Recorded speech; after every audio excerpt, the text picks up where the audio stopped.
Hello, everybody, and welcome to the latest episode of Super Paranormal Chronicles. Today, I am delighted to have Ann McDougall with us. Ann is a writer, actor, graphic designer living in the centre of the universe, more commonly known as Toronto. Ann, welcome. Hello, thank you. Thanks for having me.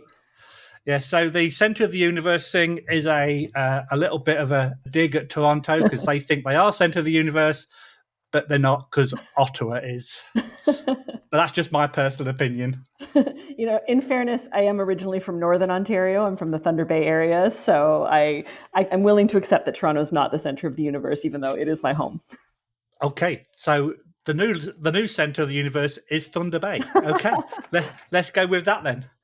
So, Anne, what I normally like to do at the very beginning is to get people's stories on how their paranormal road started. So, if you can just give us a little bit of information about yourself and tell us about how your paranormal life began. Absolutely. So I spent a big portion of my career working in historic house museums. So museums that are based in a real historic site, a real place, a real time. I worked in a bunch in Ontario, both in Northern Ontario and here in the Toronto area. And what I found in my time working there was not so much that I had paranormal experiences. To be really honest, I didn't have any major paranormal experience, but people would come in on a daily basis, and the first question they'd want to know is it haunted? And then when I told them the answer, which was either, maybe some people have experienced things, maybe nothing, they would immediately want to tell me their story of being haunted and their story of a ghost experience. And early in my career, I found I would get a little bit riled by that because I'd say, "No, you're here for the history." Internally, why are they asking these questions? But as I got a little older, I mellowed down a little bit, and I got really curious about why people wanted to have these conversations in historic houses because they're old spaces, of course, but there are old spaces everywhere. Well, what was it about museums that made people want to talk about ghosts? And what came out of that was a couple of years ago, I wrote an essay about working in museums and all of the people who would come in and ask me questions and tell me their stories of being haunted. And that essay was longlisted for the CBC Nonfiction Prize. It didn't go any further, but a publisher reached out to me and said, "Are you interested in writing a book about ghosts in museums?" And I said, "Oh, yes, I am." But I realized I didn't just want to do museum ghost stories because there are already a lot of great books of museum ghost stories. What really interested me was why people wanted to talk about ghosts in these spaces, and also why people and how people try to talk to ghosts in general. I found I was less interested in what happens, when someone just sort of living their life and happens to be haunted or happens to have a paranormal experience, and more interested in how people seek them out and why they seek them out. So that's what the book is about. It's called A Ghost in the Room, and I investigated all sorts of things relating to museums and ghosts and spiritualism and paranormal investigation with this sort of, I guess, cultural lens of being a museum person and asking, why do we do this and why is this important to us? That sounds a pretty cool story. So the fact that you got asked by this publisher, and obviously to write a book is quite a daunting experience. But before we go into that, have you actually experienced anything personally when doing all this research and investigations?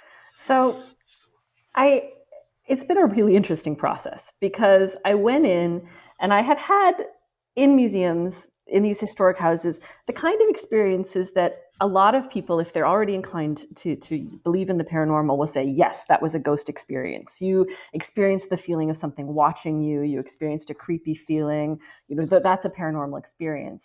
But that sort of feeling I would describe as sort of on the cusp of it could be a paranormal experience. It could be something else. It could just be an uneasy feeling. We're not quite sure. In the course of my research, I realized that people really do have experiences that are far more vivid than that. I met a lot of people and who really do see, they really do hear, they really do experience ghosts, and I've come to realize that's a very common thing. In the course of my research, I had a lot more of those sort of cusp experience where it was like, is this something paranormal? Is this something else? is this something that's happening in our own, in my brain, in my body, which is also to me very interesting if that's the case. I wouldn't say I had like a really definitive ghost experience.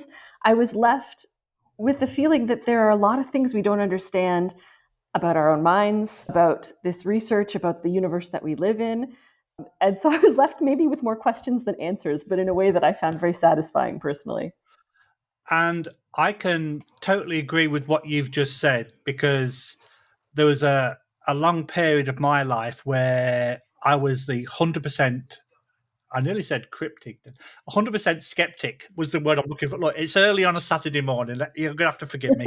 Yeah, I was 100% skeptic, and I would completely blank everything as being, oh, well, I must have knocked that thing earlier for it to fall off the shelf, or what I just saw out of the corner of my eye was a trick of the light and stuff like that. And for the longest time, I like completely debunked every single thing Mm-hmm. until the point that I started to investigate. And then you get completely different things that happen that you cannot explain. And like you've just said about having individuals coming up you with individual stories, there's too many experiences that people have it's happened to for there not to be something. Mm-hmm. But what that something is, we may never know. Yeah, and I think in the skeptical world or in the scientific world, there's a tendency among people to be really dismissive of these questions, to say, well, this is a silly thing to be thinking about. This is unscientific. Let's not consider it. But what I've come to realize, I don't think it's silly to ask these questions at all. Because I think, first of all, if you look at the history of paranormal research, which I did a lot in this book because I'm a history person, there have been a lot of times when someone has started off researching something completely paranormal, like telepathy, only to discover something that's very concrete and scientific, like brainwaves. And that's happened again and again. And so I don't think it is at all silly to take these questions seriously and to take these experiences seriously. And what I've come to realize also about people who do paranormal investigation is there's really nothing silly about them. Like asking these questions, these are intelligent, serious people who are trying to make sense of their own experiences.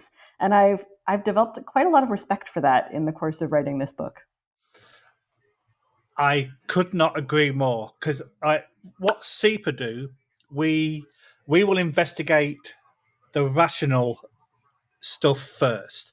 So if you've got noises in your attic, we will look for rodents, we will look for loose tiles. Yeah, if you're experiencing like apparitions, we will check your electrical equipment that it's not giving off large amounts of EMF that can cause hallucinations. And we do all that kind of stuff before we start playing with the gadgets Mm. and to actually try to communicate with spirits and ghosts, of course, if they exist. And I think that's the correct way to go about it. Hmm. So, have you actually been out with any paranormal teams to do these I investigations? have, yeah. So one of the things I did, there's a wonderful museum in Kitchener, Ontario, which is Homer Watson House and Gardens. They're wonderful. And they are a really interesting site because not only are they a beautiful historic house museum, but the resident of the home, Homer Watson, was a spiritualist himself and a very sort of dedicated investigator in the early 20th century. And for that reason, they focus a lot of their sort of, Halloween season programming on, they call it spirit season, and they focus a lot on very sincere investigation because that's the history of the house. And so they partner with TOPS, which is the Ontario Paranormal Society, who do public paranormal investigations as part of their programming. So I participated in one of those. It was my first time ever sort of investigating with equipment, and it was a fascinating experience because I was struck by how meticulous and thoughtful they were in their research approach. And also, it had never really occurred to me before, but how human they were in their approach. Again and again, they emphasized that ghosts, if they exist, are the ghosts of people, They're human beings. They need to be spoken to like human beings. They did a lot of really interesting things, like considering the time period of the people they thought they might be investigating and what sort of tools would they respond to, what knowledge base would they have. And I was really taken with how human their approach was and how thoughtful of the people they might be communicating with was, even though, and they know this, they don't really, we don't really know the nature of exactly what's happening. There was this sort of very very open-minded, humanistic approach. It was really neat. Yeah. So was that your very first investigation? That was my first time. Previously to that, I had done some like ghost walks and ghost tours where you would dabble a little bit with different tools, but that was the first paranormal investigation, and it was just really interesting. And what I loved about it was because it was for someone like me, a member of the public who'd never experienced it. They really took the time to lay out what they were doing, what tools they were using, to show us a range of strategies. And I, as a museum person, I love a thorough explanation. So I was really, Yeah. really quite taken with it. So how did your expectations before to what you experienced and what you know afterwards compare?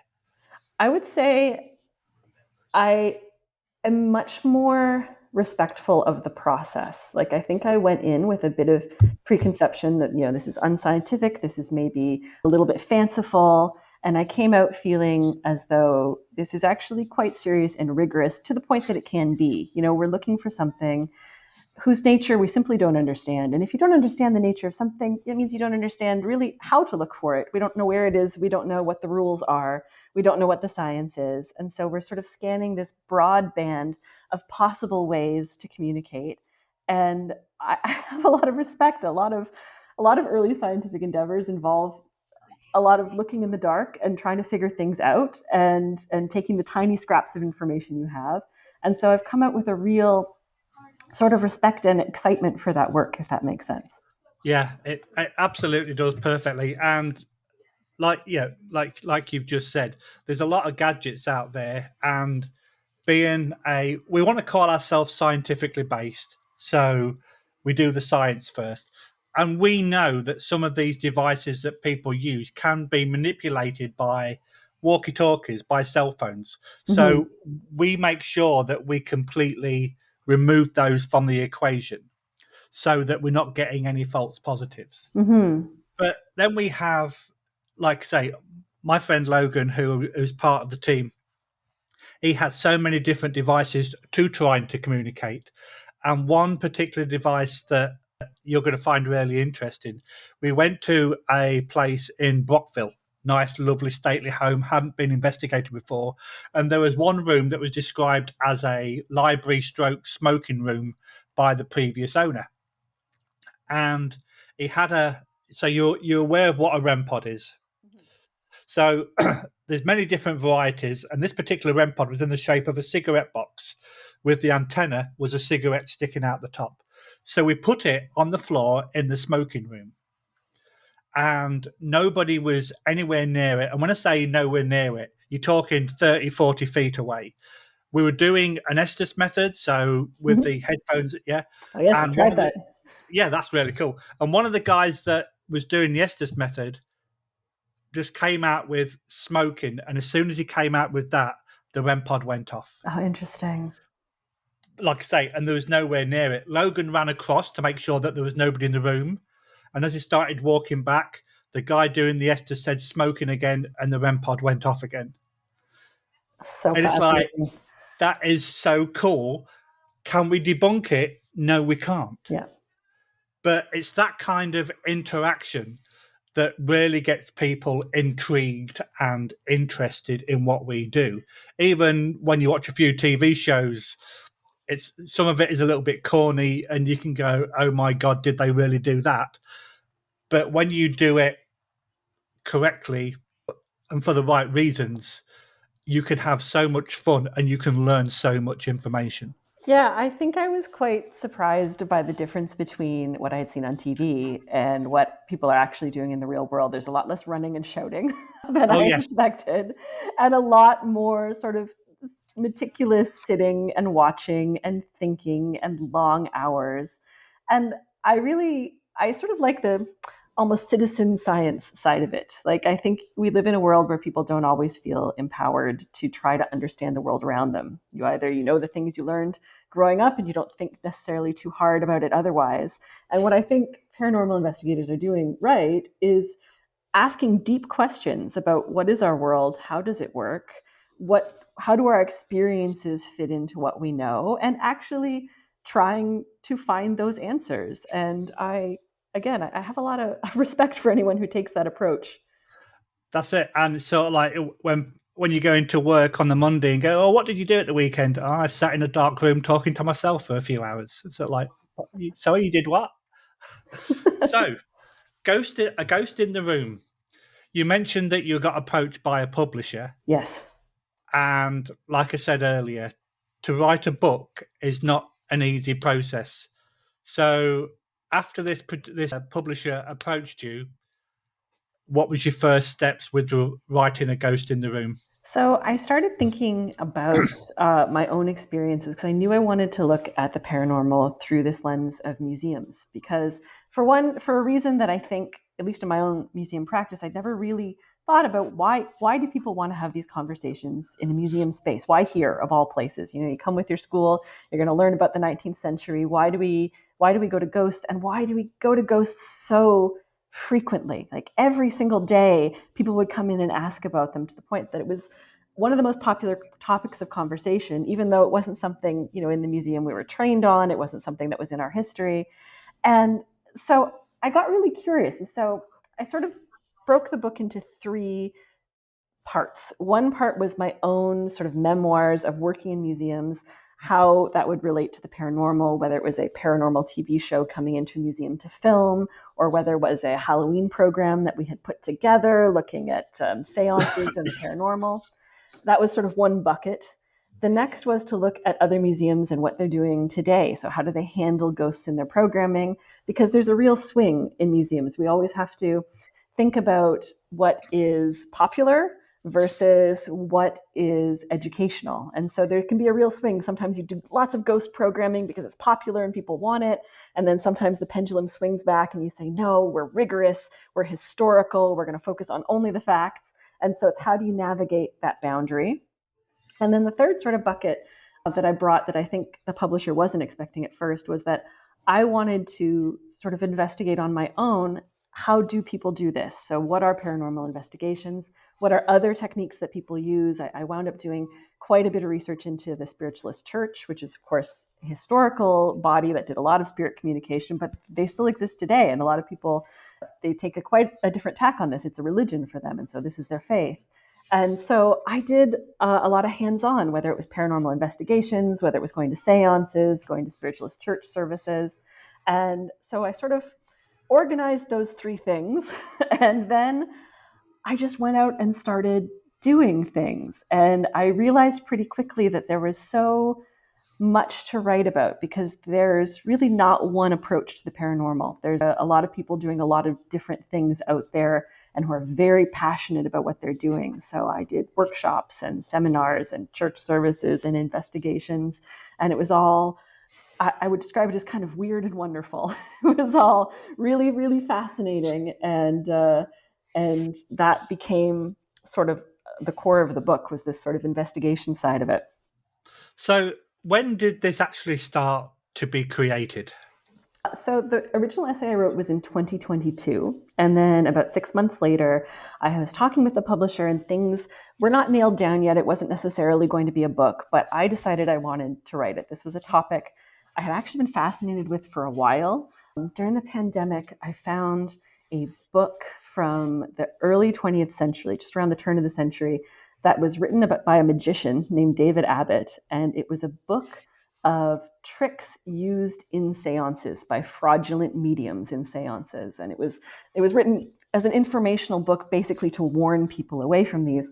And I got so fascinated by it, by all of these tricks and how people were fooled and why you would do this in the first place. And so this had been a topic rattling around in my brain for a long time. So I decided to just go for it. And I went to a spiritualist church in Southern Ontario, and I went because they were hosting what's called an international medium. And an international medium is someone, this one was from the UK, it's someone who makes their career out of going to different spiritualist churches in the world, and there are hundreds worldwide, and doing what's called platform mediumship, which is when they will give you messages from the dead sort of live in front of an audience. And I decided to go see what that was like because, mediumship is so core to spiritualism. It always has been historically. And I wanted to experience that. And one of the things I was interested in was I didn't think that this medium would be fraudulent because this, spiritualism is a faith and most of the people who do it are very sincere. And so I thought this would be a person who was sincerely giving messages from the dead and either actually doing that, or even if they were imagining they were doing it, they would be, doing it sincerely. But I wanted to have some kind of test for fraud. And so I thought, gosh, how can I do this? I don't know. And finally, the method I devised was I invented a childhood dog. And I never had a dog in childhood. I never had a pet growing up. I invented a childhood dog and I used AI to make a picture of this lovely dog that was very realistic. And then I posted it on social media on my Twitter account as though it were real. And I put it there as a test. And I thought, if this medium is doing what's called hot reading, which is looking people up beforehand, this is a pretty obvious test, but just in case, I will leave it on my social media, with a little post about how this is my childhood dog. And it'll be there, and this can be an ongoing test for hot reading. I really didn't think I was going to experience it. But I went to this church and I went to this session, and it was really quite beautiful as spiritualist churches tend to be. There was, singing, there was this really positive energy. And then this medium came in and he began giving people readings. And the whole thing was very moving. And I was really taken by how accurate so many of the messages were. But his manner was so confident, and he himself seemed such a lovely guy. And I was really taken with it. And I thought, either this person is just so sensitive and intuitive that perhaps he's picking things up from people, or maybe he truly is psychic. Maybe he really can look into people. Maybe he really is getting these messages. Like, I was really taken with it. And then toward the end of the meeting, all of a sudden, this is a crowd of maybe 100 people. He pointed right at me and he said, "You, madam, did you have a dog growing up?" And I sort of went, "Oh no." And then he began to describe the picture, that perfectly described this picture. And it became very clear that the reason he was such a good medium was that he had been looking at the social media of the attendees and looking at workshops they were attending and looking at things they'd posted about their relatives. And it was sort of a fascinating experience because on one hand, it was disappointing. I had really sort of experienced in a very short period of time going from being quite skeptical to really believing and thinking, this is amazing, and then to realizing it was a hoax. But that experience also made me realize how utterly convincing, first of all, an experience like that can be, and how emotionally satisfying an experience like that can be. And that was really my first clue into why we look so hard for ghosts, and why they're so important to us, and why we want so much to be haunted is because we have these experiences that are very real, and we have these emotional connections to people who have departed that are very intense. And so of course we want to do these investigations. And then, unfortunately, there's also an ecosystem, especially in sort of the faith side of things, of fraud that's willing to prey on people who have this very intense desire to connect with the afterlife. So, coming out of that first investigation session, before I knew this was really going to be a book, before I really knew anything, I sort of came out and said, "Wow, there's something really interesting here, and I know there's something to write about." And that was kind of my first step.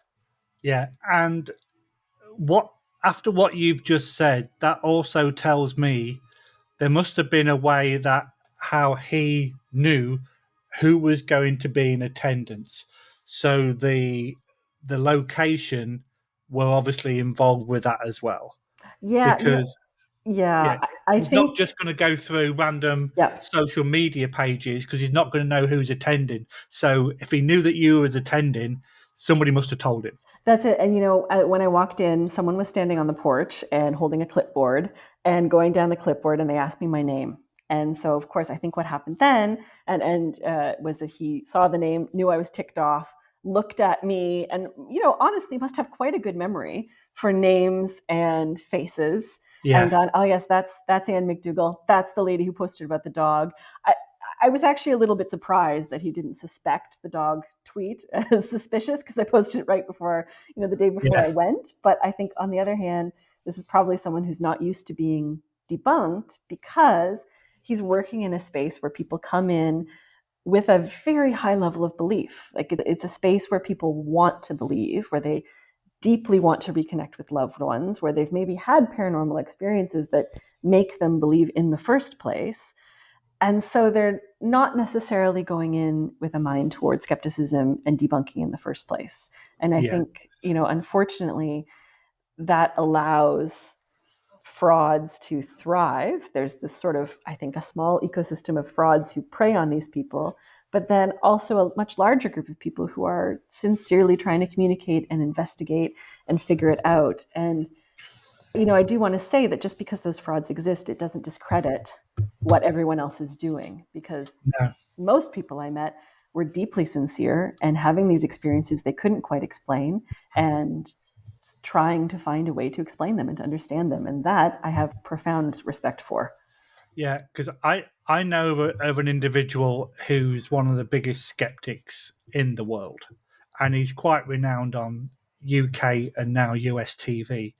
And many moons ago, he was on a TV show where he doubted the reliability of a particular medium.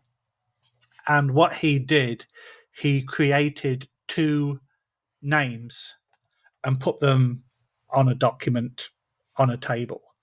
And later on, this medium actually picked up on these two names and said that they were spirits in the room. But then he actually said, well, this is actually a anagram of the word medium faker, and called the guy out, and the guy got fired from the TV show. Oh, wow. Yeah. So yeah, it's yes, it is the fact that there are people out there that are willing to manipulate people for their own kudos, if you want to call it that.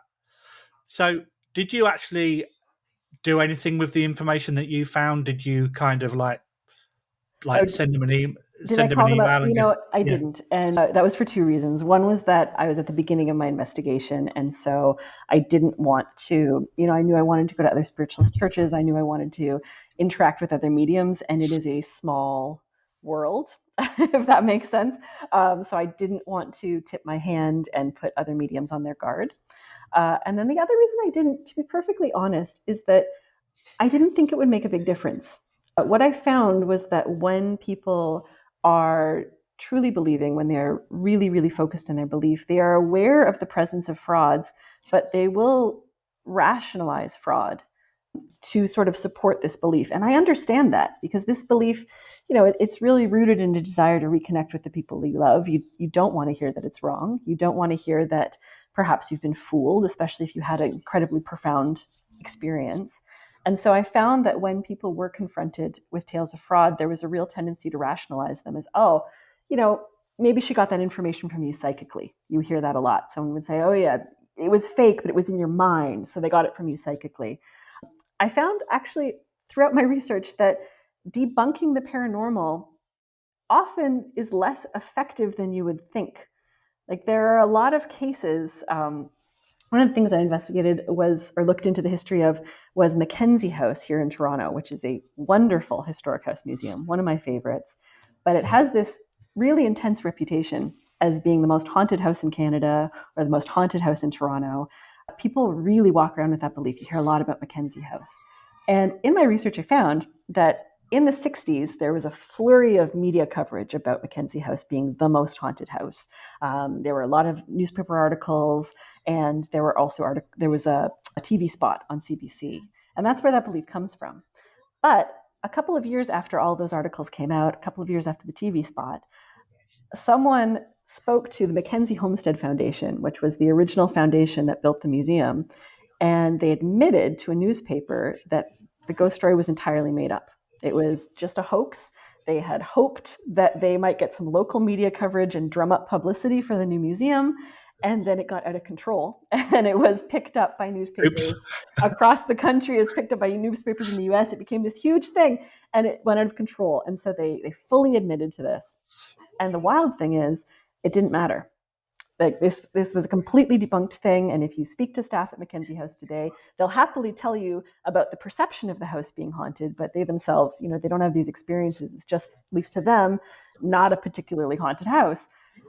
But it doesn't matter because of all of the media coverage. People have in their minds that Mackenzie House is haunted. And just a couple of years after that article came out, the same stories started recirculating in media, getting borrowed again. By the late 60s, you have all these stories about a school teacher coming in with her class, and they all believe it's haunted. And that perception has never gone away. And so I discovered that debunking, oddly, is very difficult. It is really hard to debunk, which is a shame because I think it actually clouds the sort of sincere investigation side of things, right? It's hard because on one hand, you can produce evidence, you can also produce debunking, but if people ignore one or the other, it becomes very hard to find the truth. So that was an interesting layer to all of this. Yeah, because I've got evidence that of EVPs and visual evidence. I know what I saw. I know what I heard. I don't care what other people think Mm-hmm. because I know that I saw this at this particular time at this particular location. And when we was talking before we came on air about my pictures and stuff, last night I was interviewing somebody that could astral project. So I got her to put it to the test. So that and she's in California. I've never met her face to face, and I won't go into the full story because obviously it's an episode. But I asked her what was basically in front of my computer, and I wanted her to be quite specific about what was on my speaker. But then she went, "You've got toys there," and as I showed you earlier, I've got toys there, and she said they're action figures. So it's like, hang Wow. on a minute, she's in California. How would she know that I've got action figures there? Sort of like, not everybody, like you probably haven't got action figures, I do not.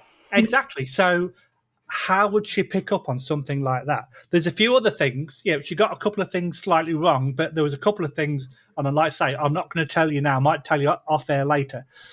But there's one thing that she actually got absolutely spot on, and it's like, how the hell do you know that?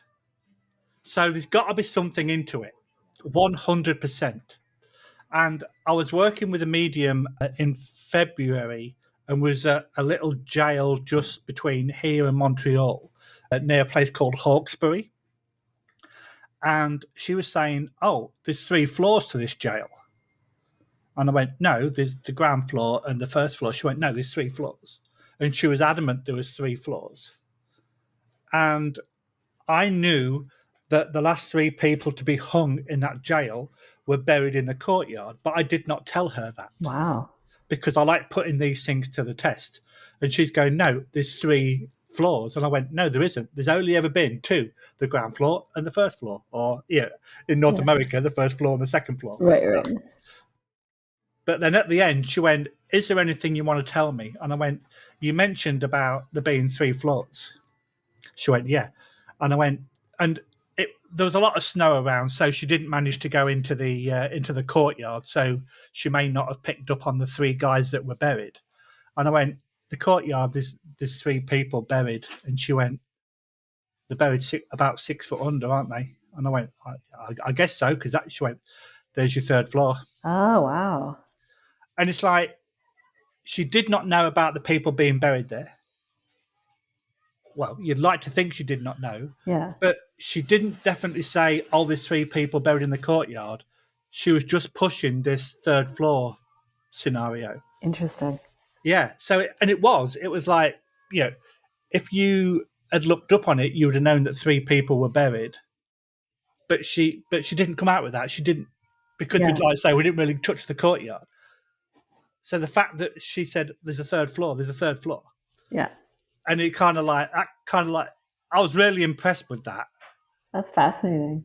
Yeah, and it does make, it's not what is practically there or visible, but it's their perception of Hmm. what they see, and they could see somebody at a different level, I, which yeah. Do you mind if I ask you? Because I'm so curious. Like, as someone who's very in the world of paranormal investigation, what do you think is sort of the most promising technology or technique for getting this sort of hard evidence that people are looking for?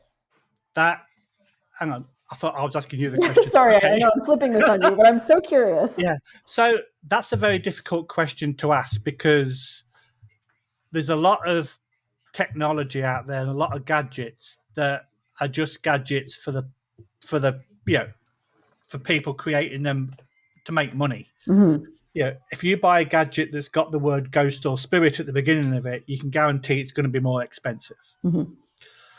So if you, for example, have an audio recorder and I was at a different jail and I'm asking if there's anybody there, please make a sign, make a sound. At the end of my sentence, I heard a double breath. It wasn't me. I've got a background in emergency services, so I know how people breathe. I know how people, yeah, how the innards of a person works. I knew it was not me that did this double breath. So I sent it to a friend of mine for analysis, and he broke it down into voice waves. And he goes, "Yeah, this is your voice wave, and the double breath is this voice wave." And it was two completely different voice waves. Mm. So he could say this double breath was not you.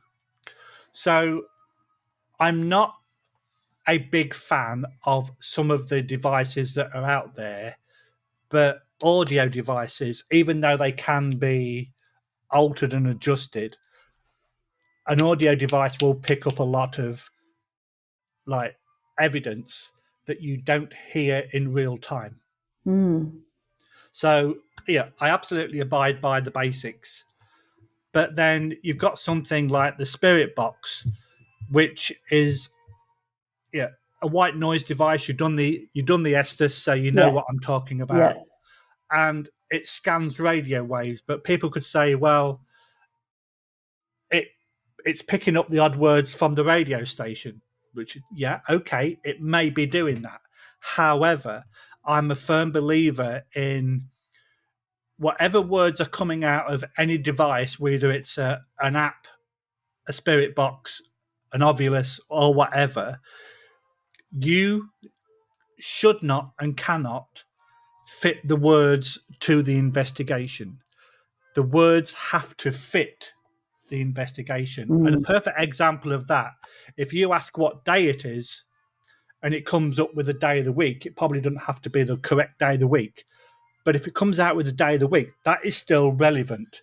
If you ask what day of the week it is and it comes out with beefcake, hmm. it's complete. You can't put beefcake into that sentence, but you can put a day of the week into that category. And how is it, do you think, or what do you think is the best method for trying to stop yourself as the investigator from making sense or building a narrative around whatever words you get? Do you know what I mean? Because one thing Yeah, I found was there was a lot, and I found this both in paranormal investigation and in sort of spiritualist mediums. There was this idea of you get what you get, and that's the story.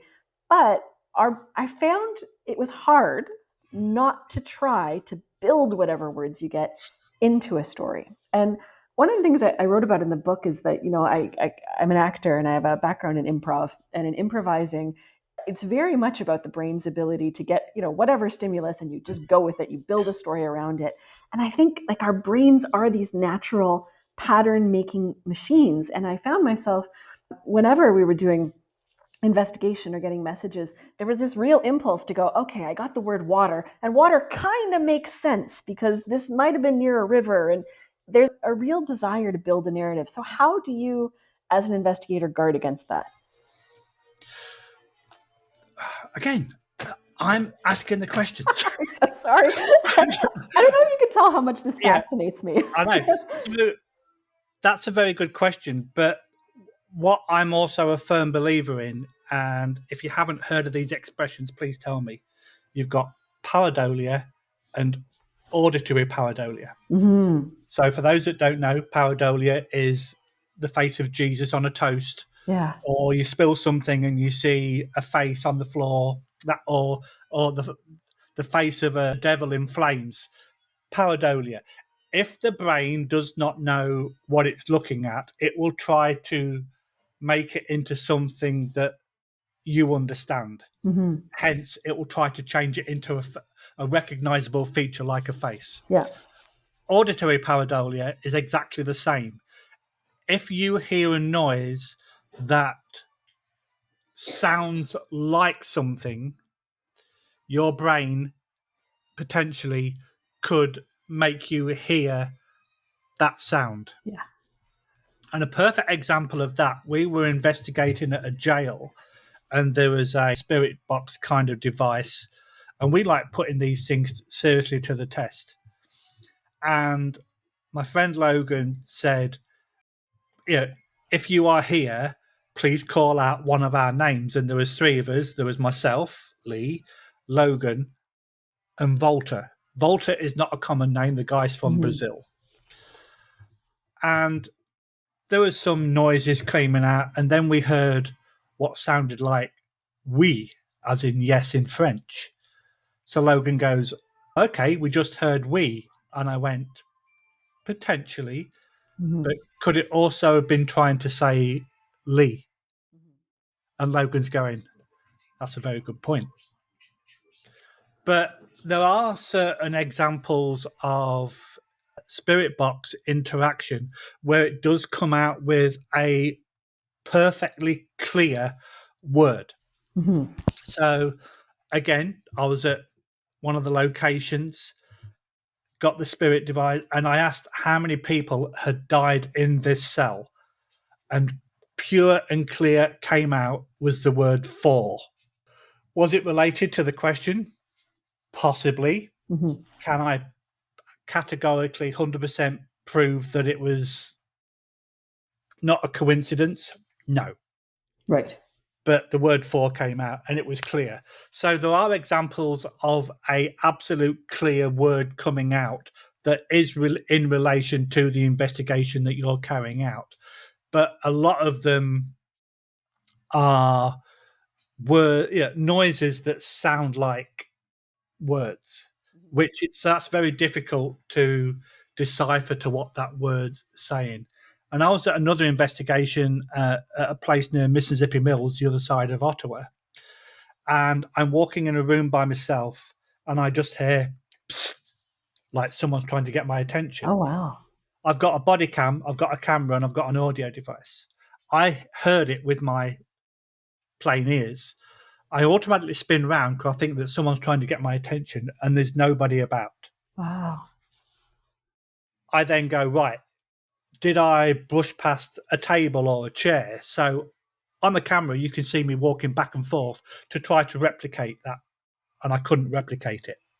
Somebody said, "Oh, it might be a car." I'm sorry, but what kind of car makes that kind of sound? Oh, yeah, no. Well, it might have been one of your sneakers, and I was wearing soft shoes. I've never heard that sound come from a sneaker, and I could not confirm what it was, and I could not debunk it. Mm-hmm. I sent it to a different person that I know, and because it was audio and video, he sent it to one of his guys who deals with that as a profession, and he went, the video was not tampered with, the audio was not added, it's not anything that we recognize. You could hear like a fridge freezer in the background, you got that hum.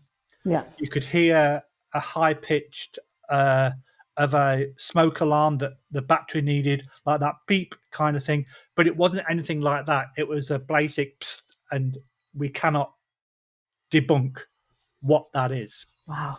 So, there's those kind of pieces of evidence that you can use, and people can go, well, it might be this, it might be that. And at the end of the day, the words "it might be" can be used so many times. Yeah. But if you get a real clear piece of evidence, then you can categorically say, well, that was definitely that word because we heard it. And if other people don't tell them what, what you think it is. What do you think of this? Oh, it's saying the word cat, or it's saying the word dog. And if multiple people come back with that thing straight away, you can pretty much say, okay, that's the word that we hear, and then you can move forward and investigate it more. Well, I guess So it's that's where the audio really comes in, right? The exactly, good, exactly, audio technology. yeah, Interesting. exactly. But like I say, you've got a lot of these devices that, yeah, if you press a walkie-talkie, they will go off. And we had a REM pod at a location, and this location didn't have any air conditioning. It was last July, and Volta unplugged this fan so we could do some, and the REM pod went off, and we thought, well, that's weird. So he goes, well, it might be because you unplugged the fan. Plug it in again. Plugged it in, REM pod went off. Unplugged it, REM pod went off. So the power surge caused by the unplugging and plugging of the fan caused enough EMF to set the REM pod off. So, yeah, I probably really extended that answer, but it's very difficult to 100% confirm the words that you find. Yeah. Because we posted a video on our Facebook page, and Logan put that it sounded like a child laughing, and it does. But then someone said, well, it sounds like a metal chair being dragged. It sounds like this. So we kind of then come back and go, okay, well, yeah, there's no metal chairs in that room. We know where everybody was stood, and there was nobody near the audio device. So for people that are there, they can debunk any kind of statements that other people come out with, Right. because they were there and these people weren't. So it's very easy for us to go, well, it wasn't a car, it wasn't this, it wasn't that, because we were there, you was not. Yeah. And these people that hear this or see this are coming out with what they presume that it is, rather than what it definitely is. But we never say, oh, this was a ghost, this was a ghostly voice that we've heard. We just go, this piece of evidence is unexplained. And we put it on an unexplained pile. But unfortunately, that pile's getting bigger and bigger. Right. And that's why you keep investigating. That makes sense. Exactly. So let's go back to A Ghost in the Room.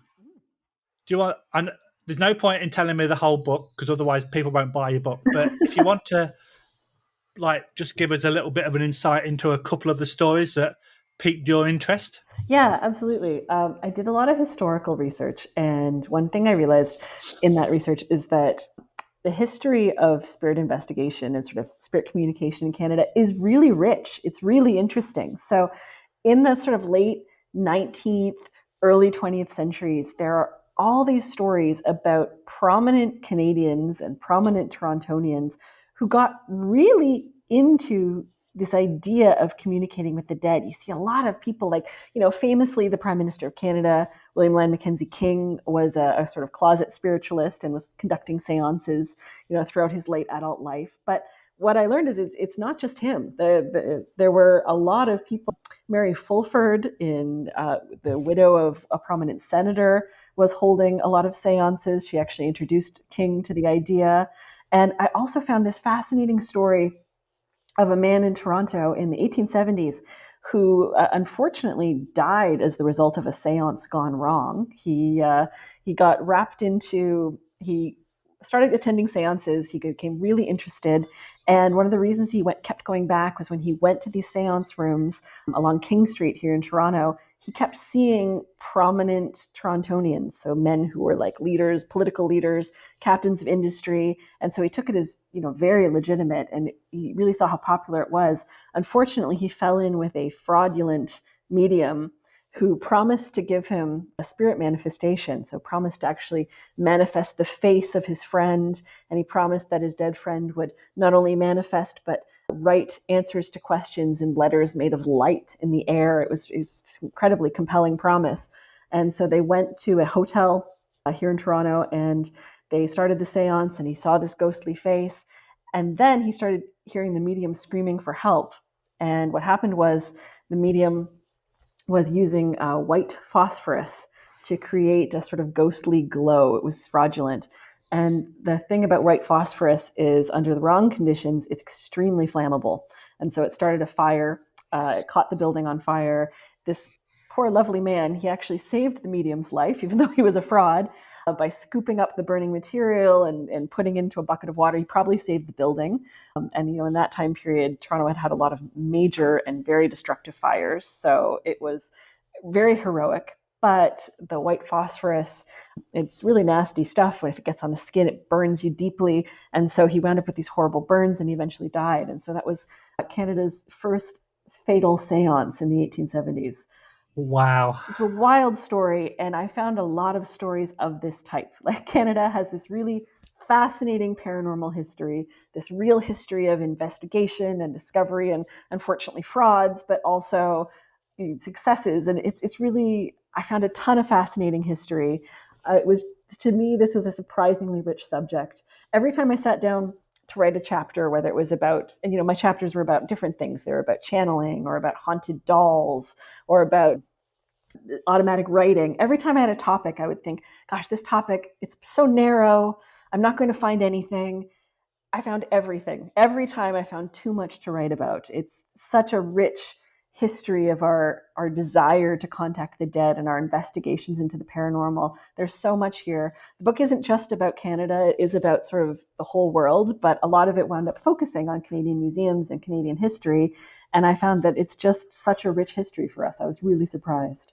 Yeah. So I have a couple of points about what you just said. Number one, I know why so many people did seances back in the day, because they did not have a TV. I agree with you. It was as simple as that. What's interesting is, if you look at early seances, at like how they were conducted, a lot of people were writing, the rules of a seance, how to have a successful one.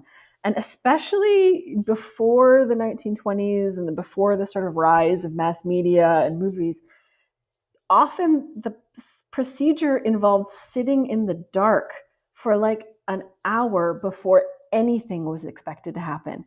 You would sit in a seance circle in the dark and just wait. And you would wait an hour or more. I read some descriptions of people waiting 3 hours before they experienced phenomena. Can you imagine a modern person doing that? I mean, maybe you can, because you're used to paranormal investigations where you sit in the dark. But Yeah. to me, like, as soon as that happened, people were going, "Okay, I'm going." Right? Like, our attention, we do not have that attention span anymore. No, absolutely. And it's, and also one of the chapters of the book is about spirit photography, which is a big trend from like the 1860s through like the 1920s. And it's really interesting, because if you look at those photographs now, a lot of them are pretty obviously faked. They're pretty obviously double exposures. And, to our eyes, it's so obvious, because, the people are the wrong size, or they're all, the angle is wrong. They're looking the wrong way. It's clearly a double exposure. But it's because our understanding of media and technology has changed so much. In the 1860s, most people had never been in a photograph, let alone taken one. Whereas today, we take millions of photos collectively, globally, every single day. Like, there are now more photos taken by humans in existence than there are stars in the galaxy. Like, that's how many we take. And so our understanding of the world has shifted so much, which means that how we view the supernatural and the paranormal shifts along with it, and what we look for and where we investigate. This has changed so much with who we are and what we can do, and that really fascinates me. Yeah, and I'm a member of quite a few paranormal Facebook groups, obviously, and there's a lot of people that post photographs and go, "What do you think's in the background? Yeah, where's this person come from?" And that a lot of it is double exposure or lens flare or whatever. And I actually teach a course for a company that are based in Halifax, Nova Scotia, and I do it on paranormal equipment. So week 1, I do cameras and audio. Week 2, I do like the the devices that we use in everyday life. So the EVP, not the EVP, the EMF detectors, because they can be used in commercial environments. Like if there's radio masts and stuff like that, they can pick up EMF. So it's all about the diagnostic equipment in week 2, or the official stuff that you can buy for construction and stuff like that we use in the paranormal world. Week 3 is the pseudoscience equipment, the REM pods, the cat balls, yeah, and all this kind of stuff. And then week 4, I go back to the old fashioned stuff of the Ouija board, the pendulum, the dowsing rods, and that kind of stuff. And I will call a spade a spade. Yeah, if people go, "Oh, the cat ball went off," I do a inner sigh and go, "Okay, where did you put it? If you put it on the floor, the chances are you've caused a vibration that set the cat ball off." Yeah, and stuff like that. And I'm so logical and quite abrupt with some of the answers that I provide. But if you're going to use something, you have to use it correctly. Yeah. Like if you've got a stone windowsill, put it on a stone windowsill. Because if you kick the bottom of the wall, with it being stone or concrete or what, the vibration's not going to go up like a dozen bricks. So put it somewhere where if it goes off, it's going to be a genuine interaction. Don't put it on the floor where somebody can kick it, been there, done that, and then you just see a load of flashing lights going down the corridor. So people use these, but they don't realize about the false positives that can be occurred. If we do an investigation, everybody has to put their phone on airplane mode. If they don't want to do that, they will leave their phone at the base station because we can't afford to have any false positives caused by a text message coming through or call coming through. So we try to narrow down the amount of false information that we can receive. We don't use walkie-talkies. We have them, but we don't use them for exactly the same reason. If you press a walkie-talkie next door to a REM pod, it's going to set the REM pod off. Yeah. So, and that's the kind of way that you have to look at it, and you have to like stick to your guns and sort of like you have to be able to justify what happened and why it happened. So we do have devices that have gone off that we cannot explain why they've gone off. Yeah. Yeah, we have something that's called a flux 2, which is a triangle. It's got a yes, no. So you have to literally be on one side of the triangle for it to activate. If you come at, like from the side, it's not gonna go off. And we've had a couple of interactions where it's gone off, and then we've had to test it to see where the area of like EMF kind of thing is. So did we accidentally set it off? And most of the time we're at the wrong angle or we're stood too far away from it.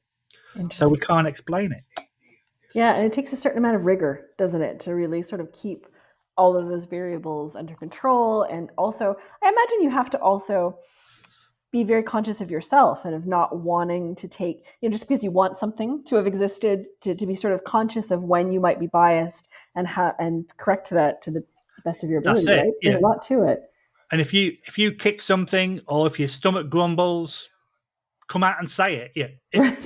If you fart, come out and say it, because if somebody else is reviewing the evidence and they hear that, they're going to put a question mark by it. But if you go, "Oh, yep, sorry, that was me. I had beans for dinner," then they can debunk it straight away. Yep.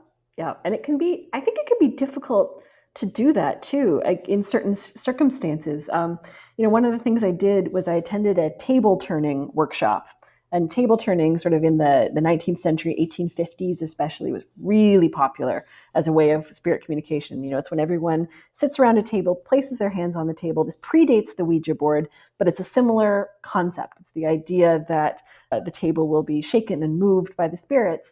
And it was really fascinating in its time because it was investigated by Michael Faraday, the English physicist and chemist, did quite a bit of research into it and how it worked. And although, they never conclusively proved or disproved spirits, it did lead to the discovery of the ideomotor effect, which is really interesting. But table turning is still practiced today. And so, of course, I went to a workshop. And it was this really fascinating thing where, at a certain point, we've been doing it for a long, long time. And it was sort of that, it was like you said, that long period of doing nothing and being sort of bored that really is part of that process. And then eventually it did start to shake. And I was really questioning, like, where is this shaking coming from? Is it us? Is it something else? It was very unclear and very fascinating. And then eventually, what happened was our table did tilt up, and it tilted, and it was quite dramatic. It was a very exciting moment. I was sitting there and I was experiencing it. And then all of a sudden, I became aware that I was holding it up. And I wasn't doing it on purpose. It had tilted. We all had our hands on it. But I realized that, all of us had our fingers on it so lightly. And now it was in this tilted position. And I realized the weight was in my hands. And I was the one holding it up. I was the one making it seem to tilt at this point. And I hadn't done it. But now I knew if I would take my hands away, it would fall. And I had this very odd moment because I knew if I removed my hands, it would fall. I knew that at this point, nothing paranormal was happening. But everyone around me was there and was so excited that I had this moment of, should I take them away? I don't want to crush everyone. I don't want to disappoint everyone. And then, of course, I did take my hands away because I wasn't trying to fool anybody. But it really made me realize that there is an amount of social pressure when people really want something to happen and they really want something definitive to happen. And again, I hadn't lifted the table. That had happened collectively, and it might have been paranormal. It's really hard to say. But once it was up, I was the one who dropped it. And like there was a real pressure, not explicit. Nobody was telling me not to do it, but there was this like social pressure not to ruin it for everybody. And it must be a challenge sometimes to, really stick to your guns and say, no, we're not going to see anything that's not real. We're not going to see anything that's not happening. We have to be objective about this. I imagine that can be difficult. Yeah, and we actually did a séance at an investigation a while ago.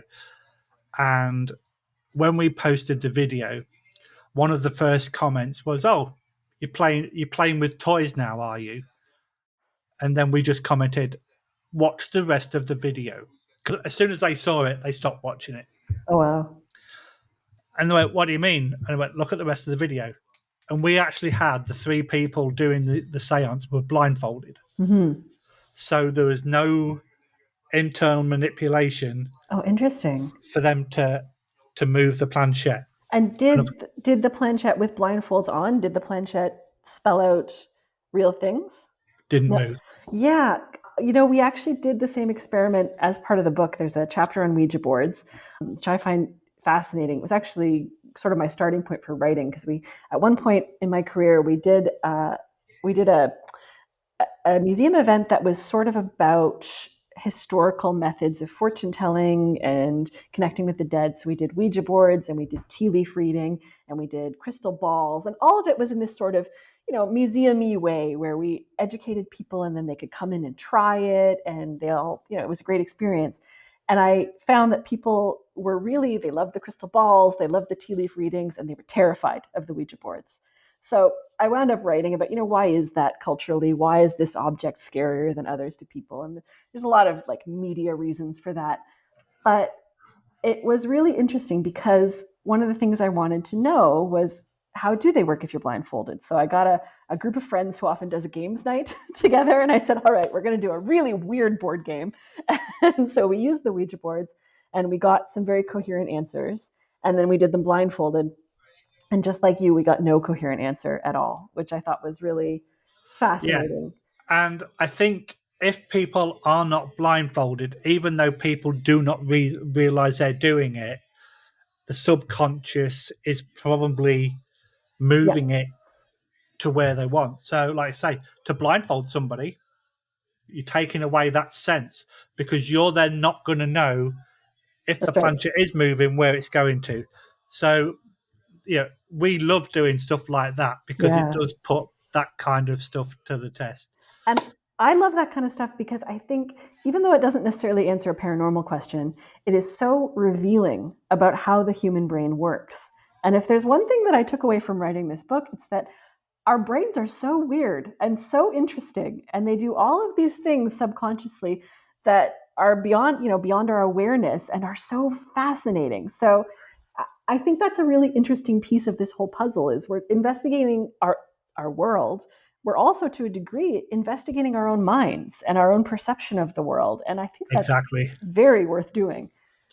Absolutely. And like I say, if you decide that you want to write book 2 or book 3, then please feel free to reach out and I will give you some really honest answers on pieces of equipment that I've seen and been used in the past. I would love that. That's wonderful. Absolutely.